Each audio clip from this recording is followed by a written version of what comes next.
तेज हवा से रेत का तूफान उठता है। सुनहरे रेगिस्तान के बीच एक पुराना चिराग घूमता हुआ उड़ता है। रेत की परतें हटती हैं और अंदर से धीमी आवाज़ गूंजती है, मुझे बाहर निकालो, कोई तो मुझे बाहर निकालो, मैं तुम्हारी हर इच्छा पूरी कर दूंगा। दूर एक अकेला गधा उस चमकते चिराग को देख रहा है। उसकी आंखों में लालच की आग चमक रही है।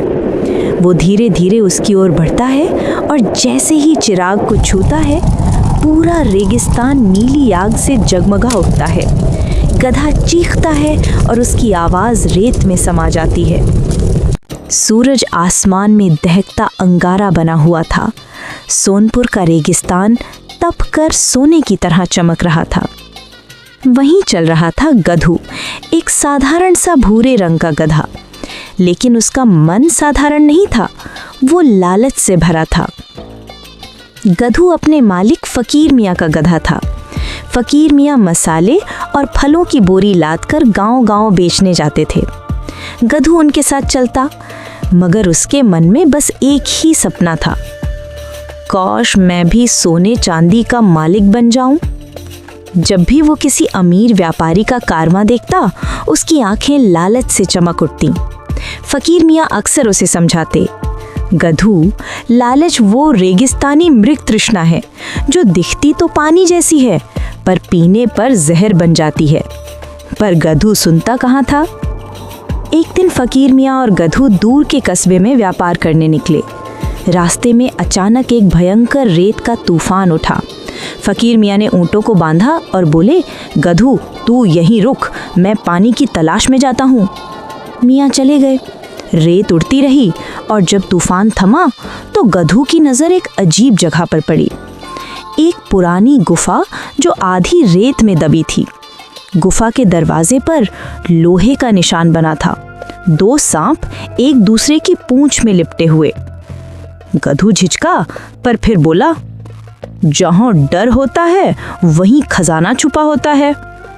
वो धीरे धीरे गुफा के भीतर चला गया।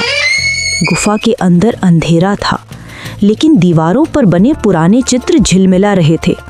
राजा, राक्षस, जिन और खजाने के ढेर। बीचों बीच एक पत्थर के चबूतरे पर रखा था एक पुराना चिराग, धूल और जंग से ढका हुआ, लेकिन उससे हल्की नीली रोशनी निकल रही थी। गधू ने चिराग उठाया। वो हंसा और बोला, शायद यही वो खजाना है जिसकी मुझे तलाश थी। उसने चिराग रगड़ा, धुम, एक नीला धुआं उठा और पूरी गुफा में फैल गया। आवाज आई, कौन है जिसने मुझे सदियों की नींद से जगाया? गधू कांप गया, मगर लालच ने डर को हरा दिया। मैं हूं गधू, अगर तू जिन है तो मेरी इच्छा पूरी कर। धुएं से एक चमकता चेहरा उभरा, चिराग का जिन। वो बोला, मैं इस चिराग का रक्षक हूं, मैं इच्छा पूरी करता हूं, लेकिन हर इच्छा की एक कीमत होती है। गधू बोला, मुझे सोना चाहिए, इतना कि मैं कभी काम ना करूं। जिन मुस्कुराया, तेरी इच्छा पूरी होगी, पर याद रख, लालच की कोई सीमा नहीं होती। रेत की दीवारें कांपी और गधू के पैरों के पास सोने के सिक्के उभर आए। गधू खुशी से उछल पड़ा। वो बोला, मुझे और दे, और ज्यादा सोना दे, मैं इस रेगिस्तान का राजा बनूंगा। जिन ने चेतावनी दी, हर बार जब तू मांगेगा, तेरी आत्मा का एक हिस्सा खो जाएगा।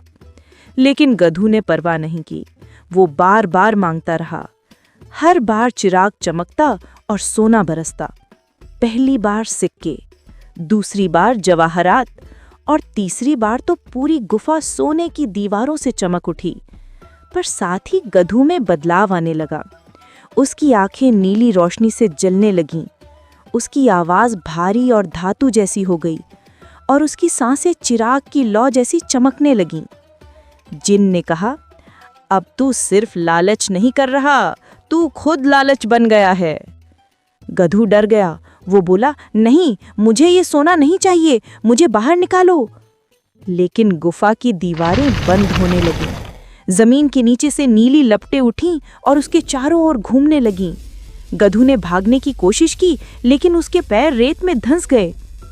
जिन ने कहा, तेरा लालच अब तेरी कैद बनेगा।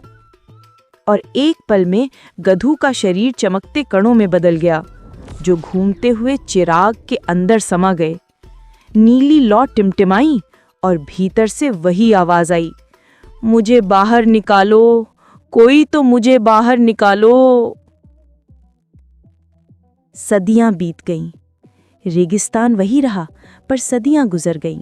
फकीर मियाँ मर गए, उनके ऊंट, उनका कारोबार सब रेत में मिल गया। पर एक कहानी रह गई। रेगिस्तान का लालची गधा जो एक जादुई चिराग में कैद है। कभी कभी रात को जब हवा चलती है तो रेत से वही आवाज सुनाई देती है, मुझे बाहर निकालो। कुछ कहते हैं अगर कोई उस चिराग को रगड़े तो उसमें से जिन नहीं बल्कि गधू की आत्मा बाहर आती है, जो अब दूसरों की इच्छाएं पूरी करने को मजबूर है। सालों बाद एक युवा ऊंट व्यापारी उसी रास्ते से गुजरा। उसकी नजर रेत में चमकते एक पुराने चिराग पर पड़ी। वो बोला, कितना सुंदर चिराग है, शायद किसी अमीर राजा का होगा। उसने उसे उठाया और जैसे ही रगड़ा, नीली लौ भभक उठी और चिराग से निकली एक अजीब आकृति, आधी जिन आधी गधा।